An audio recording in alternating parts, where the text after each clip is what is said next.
নিরামিষ দিনের একটা সহজ রান্না নিয়ে আপনাদের কাছে এসেছি। এটা হলো নিরামিষ ধনেপাতা দিয়ে লাউয়ের ঘন্ট।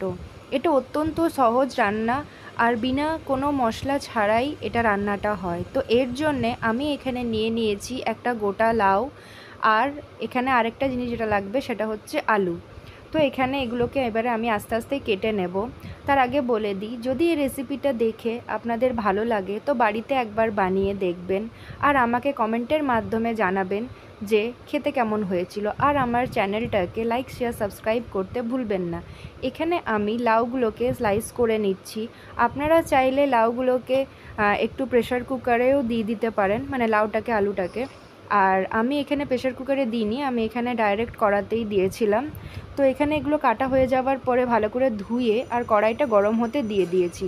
কড়াইটা গরম হওয়ার পরে এর মধ্যে পরিমাণ মতন সর্ষের তেল দিয়ে পাঁচফোড়ন আর কাঁচা লঙ্কা দিয়ে দিয়েছি। এবারে লাউটা আর আলুটা দিয়ে দেবো।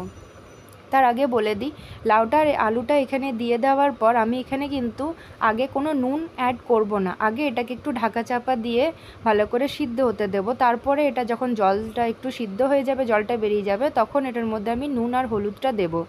এরপর এর মধ্যে আমি ধনেপাতা অ্যাড করব। তার জন্য এখানে আমি ধনেপাতাটাকেও চপ করে নিচ্ছি। আর নামাবার আগে চিনি দিয়ে দিলাম। আর এরপর একটা ফুল ধনেপাতা অ্যাড করে দিলেই আমাদের রেডি হয়ে যাবে নিরামিষ ধনেপাতা দিয়ে লাউয়ের ঘন্ট।